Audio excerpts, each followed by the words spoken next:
Brush by Art. Today we have Roslyn Levin here, who's a sumi-e artist, and welcome, Roslyn, to Brush by Art. Thank you. I'm so glad to have you. We had a meeting last week at your studio, and I so enjoyed it, and experienced your art, experienced your brushes, experienced your stamps, and I so want everybody to be able to enjoy them like I enjoyed them. So you brought some images for us to see. Yes. So maybe we can have them up on the screen, and maybe you can talk a little bit about them. This first one is a calligraphy piece, and it is for the word snake. Last year was the year of the snake. And the interesting thing about the calligraphy for snake is you can do just about anything to create the calligraphy for snake, as long as you have a little sort of a head at the top and the rest going into a tail. Right. And the stamp that's on it, that little red mark. Yeah, the stamp that's on that one is the stamp for water. And that's part of my Japanese artist name, which is spring water, or shunsui. Wonderful. Now, sumi-e is a 2,000-year-old art. Yes. And so this has been around a long time. And has it always had stamps? These are the stamps that you use. Yes, it has always had stamps. The stamps are hand-carved. It actually started with Zen Buddhism. The Buddhist monks would use sumi-e, or in that case it was in China, so it was Oriental brushstroke painting, to help them with their meditative practices. As Buddhism moved across the Orient, the art form came too. So you hand-carved all of these stamps? I did indeed. And they all have a special meaning. They all have different meanings. So would you describe these three different pieces? It's basically a progression of your work from truly black to full color. Yes. And the first one is a little cat with a fish. The fish is done essentially in 2 brush strokes. The stamp on it, now the stamps are pretty far away from me, so I think it is my name in Japanese phonetics. Okay. My first name stamp that was made for me by my teacher. The second one is of a rooster, and it does have a little bit of color. Usually in sumi-e, if there is any color, it is just a hint of color, not a great deal. And in this, it was to draw attention to the coxcomb, of course, on the rooster. The stamp that is on it is pretty far away, and I can't really quite That's see okay. We'll talk about stamps later. Okay. But the third, the frog? The frog, now I did the frog all in color. I find when I do insects, frogs, and flowers that I have to have color. Dragonflies have to have color on their wings. I like putting color in pairs. Yeah. And then it may not be considered quite a sumi-e piece. Now this next piece I call Island Retreat. It is supposed to be an island in the Georgian Bay area. The stamp on it also says water, but you can see that it is different from the other one that said water. I have done approximately 4 or 5 stamps that say water in different ways, and the placement of the stamp is important. It's for part of the composition. Wonderful. The thing that I love about your work is very evident in this piece. It talks about capturing the spirit, the emotion, and the emotion, as you told me. Yes. And that truly does. Oh, thank you so much. And that's done in just a few brush strokes. That piece actually took me about 10 years to do. That's very slow painting. Well, each one may have taken about 30 seconds to a minute, but I kept getting it not quite the way I wanted it. So I'd pull out my sketch and I'd try it, and if it didn't work and I got frustrated, I'd just toss it away and come back to it again later. Try again. Try again. Wonderful, wonderful. And this is the last image that we have on screen. We also have it behind me, I believe. Yes, this is Picnic Lunch. And it was a fun piece for me because it is a little bug going for the flowers. The stamp on it is almost like my initial. It says Ro for Roslyn. In Japanese, you never have a consonant on its own. It's always attached to a vowel. And so this was one of the first tiny stamps that I made for my pieces. Yes, wonderful. Thank you. Well, why don't we take a second and look at these stamps that you make that go so beautifully with your art. Now, this is a stamp that Roslyn's just started to make, and Yes. she's got it drawn out here, but she hasn't actually started to carve the stone. Maybe you could tell us a little bit about that. Yes. Well, the process itself is you would first paint the stamp all black or all red, depending on whether you're carving in or carving out. In this case, and you always carve where the black is. And this one says spring, and spring is a combination of this circle here, which is the sun, and a plant, which is a very nice idea. Could you hold that up a little higher so we can I maybe certainly see can. that a little? There you are. Little Just closer. put my How about like hand where this? you want me. There we go. Oh, that So works. you can see it. Yeah. They are carved out of rock, out of onyx, marble, or wood. I have one, the one that I have that you saw on the original screen with all the stamps, that was a dragonfly, is carved out of wood. Oh, wonderful. That's Yeah. great. And this one? This one is one of my images of water, and it is very tiny. I don't know if you can see it, but it is carved in. When I carved this stamp, my calligraphy teacher, Noriko Maeda, said that this was probably the best stamp I had ever carved. Oh, wow. That's a huge compliment. It's difficult to follow, though. Yeah. Well, yeah. Well, I'm glad that you keep trying. So you have to have a lot of discipline to do this work, and I know that you continue to take classes, although in my opinion, how do you get better than this? This is wonderful. Well, thank you. Well, I don't take classes in the sumi-e per se. I took classes in Ottawa from a Japanese teacher, Tomoko Kodama, in that, and then I left Ottawa, so stopped going to classes. I'm taking classes in the calligraphy now, which is using the same brush strokes, but in a different way. Okay. Talking about brush strokes, will you please show us how you approach this and show us the tools that you use? Okay. Water. That's which I have in this lovely little cup that a friend of mine gave me, made in Japan, of course.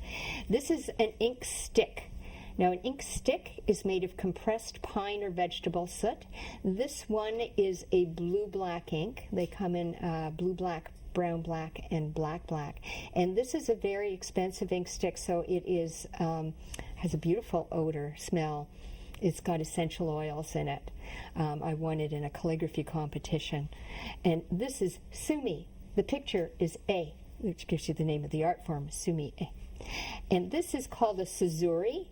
This is a small one. This is my travel scissori. And a scissori is an ink stone. So I've put water in a little well in the scissori, and then I grind the ink on the flat surface. And there are some scissoris that do not have a well. I like having a well because I like using the ink from the flat surface and not having a puddle. I use a very dry brush and dry the ink stick off so that it won't crack easily. Then you have a small white dish that also contains just a little bit of water to use to gray down. I have a cloth to remove excess water. I have a piece of the paper I'm going to use to test the color. And of course, I have a brush. The brush is called a fude. And this brush is made in China. It's a beautiful goat hair or sheep hair brush, which has special qualities. And then I have another brush here with me, which has personal meaning for Jennifer. It does. Yes. It's my very first brush I've ever made. Yes. She was in my studio, and she broke a piece off of one of my brushes. Sadly. But it was okay. She asked for some goat hair, and she tied it on. It actually is in the center of this brush, and on the outside I've put some white-tailed deer, and then I added a stem to it. It does need a little more work because the stem is a little wobbly. Here's a little piece of the goat hair. It's from goats that I used to have myself when I had an organic goat farm, and it actually is quite a nice passable brush. Great. Yeah. Well, let's see you use the one from China, and then maybe we'll try the other one. Okay, so first I would wet my brush and remove excess water. You're always adding water, taking away water. I like to get gray on my brush, testing it. That's a little. You can see how it's quite a blue-black. So there's a nice soft gray, and I'm going to put a little bit more black on. The brush is actually quite dry, and I haven't a clue what I'm going to paint, but we shall see.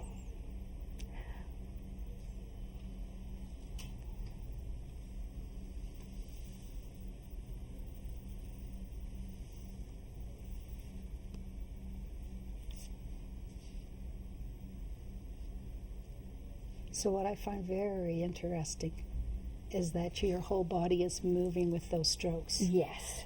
And I probably am not supposed to talk while you do that. That's all right. I'm used to people talking while I talk. Okay. I probably have my studio in a store. Yeah, well, true. So this is just this brush stroke. You cannot probably see. There's little lines that go between the tail and the shoulder. This is a cat. That's why there's a tail and a shoulder. Can I just show that for a Yes. second? Well, Yeah, it's not a terrific cat, but you Can can you see see the that? black going to the gray, which is because I put black on the tip of my brush. okay, well, let's have another Okay, go at it. I will do another one. And these are I can see how it took 10 years. No, I'm sorry, that wasn't really funny. it's true though. Yeah.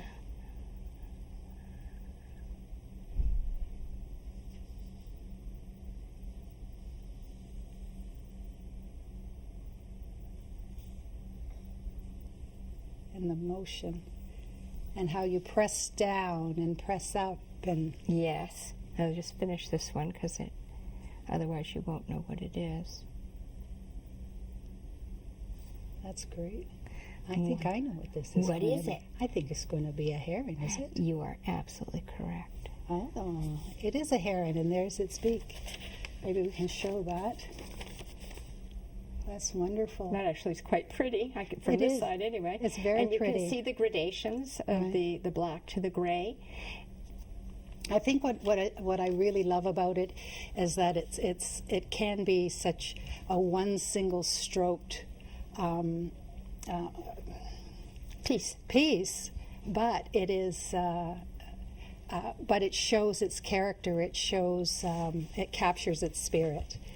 We're going to have to go to break in a second, but so why don't you continue and paint us something else while we go into break, and we'll be back after this to talk a little bit more with Roslyn about how she creates brushes and more about the awards that she's won.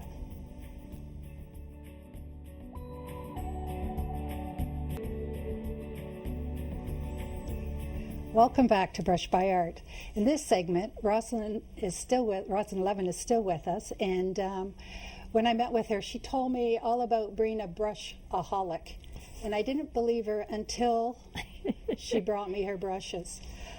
So Roslyn, tell me about your brushes. They're just gorgeous. The ones here in the front, I made myself. I learned from a Chinese artist how to make brushes, and they're made from a variety of materials, as you can see.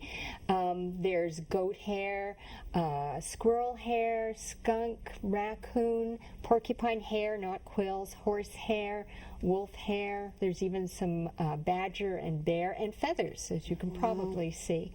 And they all act differently, and they're all totally unpredictable. They're absolutely beautiful. So that leads me to, how do you actually choose your brush for the piece you're working on, and how do you decide? How do you make that decision? Well, part of it is I try the brush and see what it does. If I'm using the brushes that I've made, as I said, they're unpredictable, so I watch and see how that brush works. And rather than my imposing my will upon the brush, I want to use the brush to its best advantage. So, for example, I have a brush here. If I can pull out this little brush. This little brush is made from guinea hen feathers, and it is totally lovely for doing grasses in like around a dragonfly. And if anyone goes to my studio in Dragonfly, they may see a lot of dragonfly pieces with little bits of grasses around them, and this little brush is my friend who paints those. So I learned through practicing with this brush what it can do. And then I have brushes here that have been very kind to me in giving me various awards for my shodo, my Japanese calligraphy. I'm trying to find one here, and I know he exists somewhere in this miasma of brushes. There are so many. Yeah. Well, somewhere in here there is a lovely goat hair brush with badger in the center. This is. And it is on a piece of bamboo. So I'm just And looking. you've really mastered that brush. Oh, well, It taught me a lot when I did the very first piece that I won an award for. And I mean, I jumped in with both feet. I did 2 years. First year, I'd never taken any shodo and was invited to take classes with Noriko Maeda. And then the second year, I did a piece and it was passable. And the third year, I did a piece that they created an award for. All right. Well, we have a couple of images of yours that you won Yes. Shodo Awards for. And please tell the audience why these are extremely, extremely important to you. Well, the first one I'm going to talk about is the one that's done in black and silver. That word says snow, which we've seen certainly enough of this year. Certainly. But I used not only, as I said, black ink on my brush, I used a silver ink. And the silver resisted the black. So you could see in the places where I had to turn the brush while making the letter. And that letter, you come across, there's a little dot which actually dropped from my brush. And thank you, dot, for dropping, you were perfect. And then a very thin line. Then you come up and you come down into the letter. Coming down, you had to twist the brush to go up and around and down. And the ending of that letter is really one brush stroke with a pause in the middle.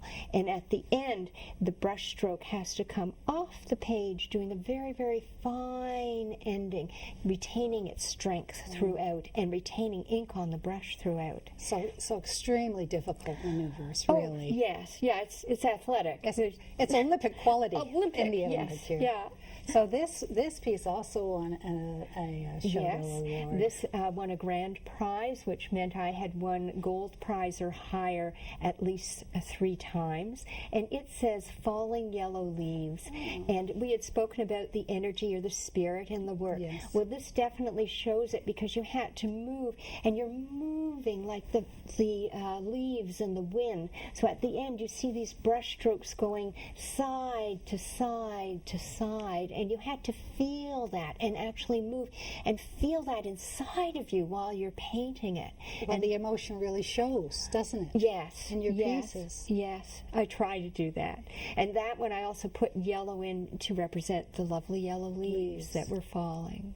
That's fantastic. So was that the piece that? Oh, this is the piece. I this think piece. we want to talk about. Yes, this piece just recently won another grand prize. I love this piece. This piece is actually mounted. All of these calligraphy pieces are mounted on scrolls in Japan, and they are juried by 5 master calligraphers in Japan. This piece, when the company that was mounting them went to mount it, it was on a very, very thin piece of rice paper. And the rice paper, unfortunately, on one side crinkled. Uh-oh. So they asked me to send another piece, which I did, and they did mount as well. But this one is an apology to me. They both mounted this one, covering the area that was crinkled with a large dark blue piece of silk, and then balanced it with a tiny triangle of blue silk on the other side. And it already looked magnificent in the way they mounted it. And then they took the new one I'd sent them, and they mounted it not with scraps of silk, as they usually do for us, because we don't pay very much for this mounting. They chose special purple silk to match the dragonfly in the piece. And it's an exquisitely mounted piece, so they both are very, very dear to me. And they're still in Japan? Or they're back in your... They come home. We send them off in the spring. They come back in the fall, and we have a show of them at the Japanese Canadian Cultural Center. Over 150 pieces of shodo, all mounted on Japanese scrolls. And you with the grand prize. With a grand prize. There were 4 grand prize winners. I cannot claim total top prize myself, and I'm happy to share my prizes with others who've done equally exquisite work. Well, we're all very proud of you, and congratulations. Thank you. So when you were showing me your calligraphy earlier, you were showing me that there's actually 2 different styles of calligraphy that you work on. There's actually more than 2. Oh, okay. Yeah, there's the original style, which is the ancient style. I'm going to do one particular word in ancient style, if I can remember it. Okay.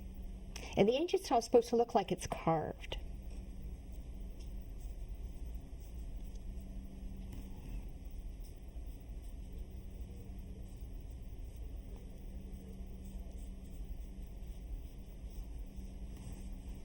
that style is not nearly as fluid as when you're creating No, because creating your other work. that's because it's supposed to look like it's carved. This is a not extremely exquisite rendition of heart. Well, we are putting you under a little pressure here. Yeah, it's slight. Then you go to something that's a little more formal, but I'm going to, because I have a small piece of paper, go to the final, the style that I like, which is the more flowing style, and I will write heart. I'll actually write heart in a few ways. So not quite enough ink on my brush. And the calligraphy is done with just black ink. So you see, I'm not graying down. I don't use my water. I'm noticing that. That's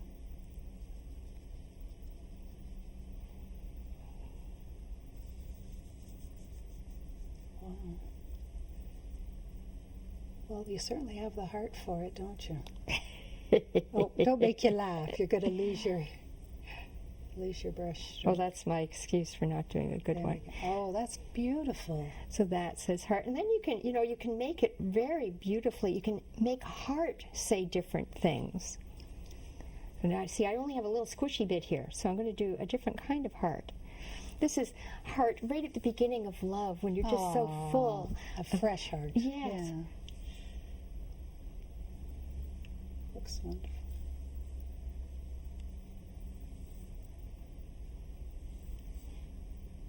Do you notice how your body moves with that? You do. I don't move my wrist. I don't move, unless I'm doing little bitty detailed work. My whole body and my breath. I'm not breathing loudly. I do when I teach so that the students can see how much breath goes into it.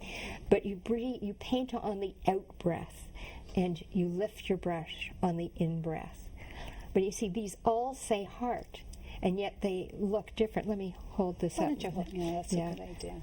Get my fish off of there. All of these say heart. I'm not saying that they are exquisitely done hearts, but done under pressure. Done under pressure. A heart under pressure. Heart under pressure. Now, heart, interestingly enough, also means mind, and it means spirit. So if you were putting would you put a stamp with this calligraphy? Not this particular one, no. Okay, well, let's say you executed it perfectly, in your opinion. Then I would. And what one would you give it? Well, I would look at the spacing, the composition, and usually with calligraphy I'll use a smaller stamp because I want the calligraphy to take main stage in what I've done. And I have a few smaller stamps. We saw the one I did of water. There's another one I did that's an Enzo. An Enzo is a little circle. And my Enzo looks a lot like a rose, which I like. And tell us what Enzo means. Enzo is an expression of where you are personally, emotionally, spiritually at that moment in time. And it's usually done as a single brush stroke. I'll just do one at the top here. Move my fish. Get my string out of the way. Yes.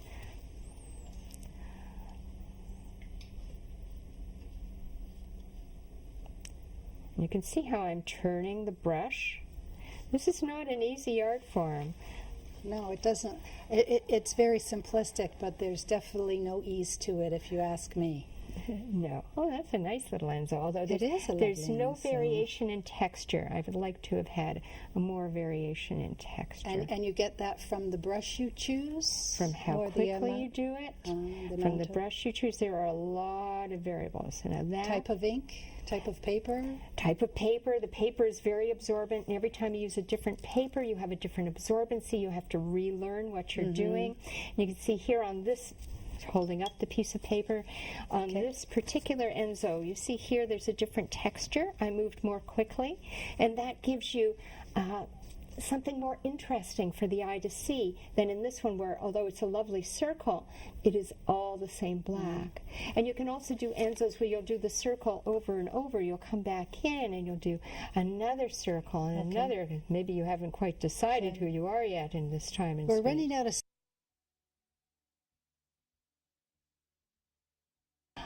I'm writing a book on how to paint in sumi-e. All right, wonderful. We'll look for that book soon. Yes. Thanks, Roslyn, You're so welcome. much.